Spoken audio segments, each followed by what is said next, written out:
विषय चल रहा है, पठन पाठन विषय तृतीय समोल्लास सत्यार्थ प्रकाश में स्वामी जी बता रहे हैं कि अध्यापक अपने लड़का और लड़कियों को अर्थ सहित गायत्री मंत्र का उपदेश कर दे, और वह मंत्र है ओम भूर्भुवः स्वः तत्सवितुर्वरेण्यं भर्गो देवस्य धीमहि धियो यो नः प्रचोदयात्। इस मंत्र में जो प्रथम ओम है उसका अर्थ हम पहले जान चुके हैं, और यहाँ भी सूक्ष्म संक्षिप्त से जान लेते हैं। ए, उ और मैं तीन अक्षरों का समुदाय से मिलकर ओम बना है।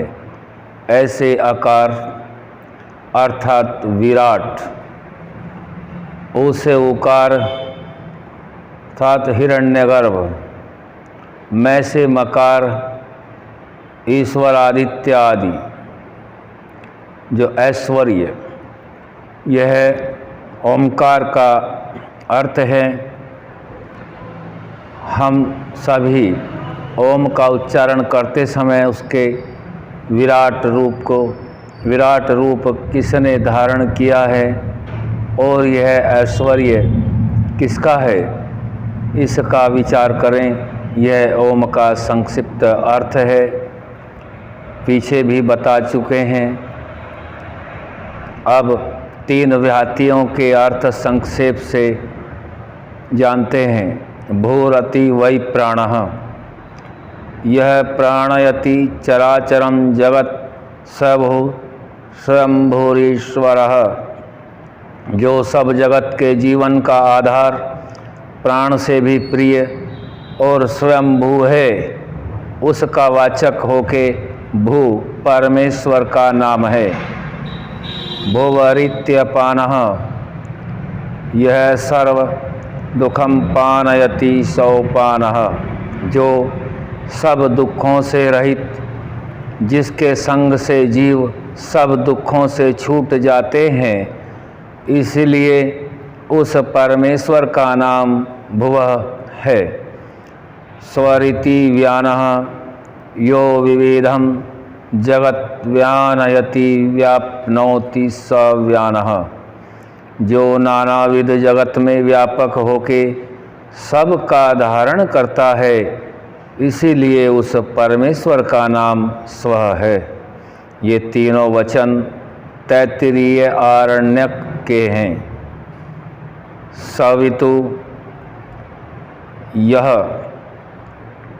सोनोत्युत्पादयति सर्वं जगत् स सविता तस्य, जो सब जगत का उत्पादक और सब ऐश्वर्य का दाता है। देवस्य, यो दिव्यति दिव्यते वासदेवः, जो सर्व सुखों का देनेहारा और जिसकी प्राप्ति की कामना सब करते हैं, उस परमेश्वर का जो वरेण्यम वृत्तुर महरम, स्वीकार करने योग्य अति श्रेष्ठ भृगः, शुद्ध स्वरूप और पवित्र करने वाला चेतन ब्रह्म स्वरूप है। तत् उसी परमात्मा के स्वरूप को हम लोग धीमहि धरेमहि धारण करें। किस प्रयोजन के लिए कि यह जगदीश्वरः, जो सविता देव परमात्मा नः अस्माकं, हमारी धियः बुद्धियों को प्रचोदयात प्रेरयेत, प्रेरणा करे, अर्थात बुरे कामों से छुड़ाकर अच्छे कामों में प्रवृत्त करे।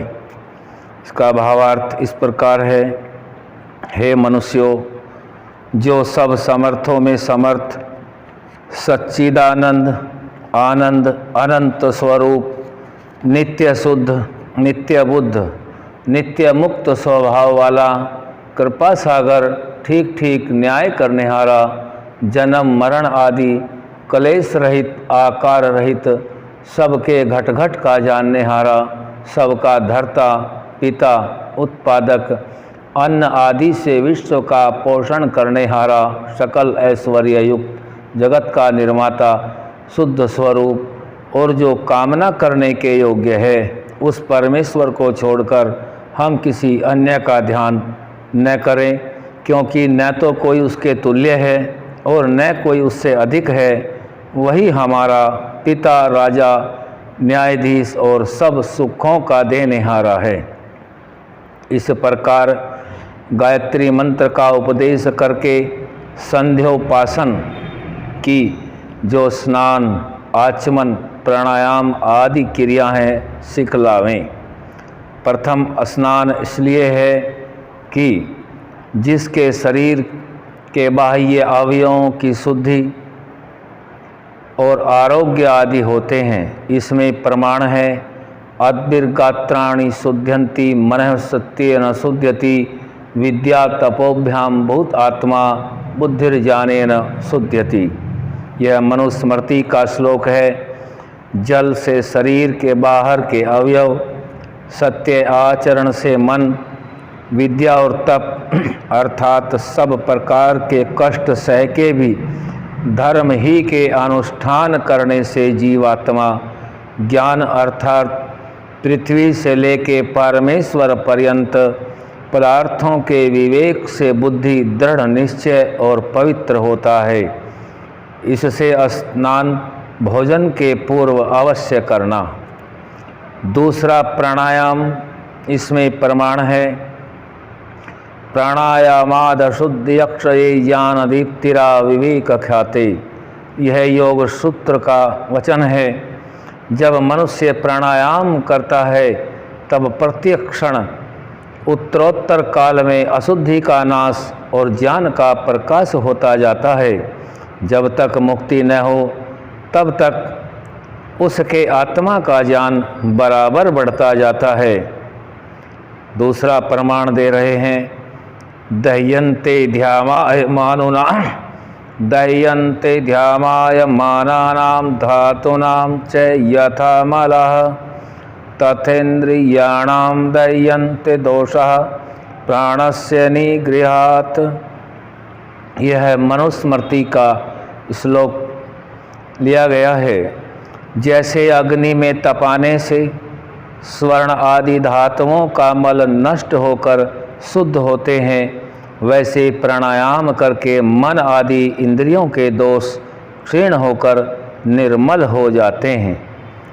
आगे प्राणायाम की विधि बता रहे हैं। यह विधि कल रखेंगे। आज इतना ही। ओम शम।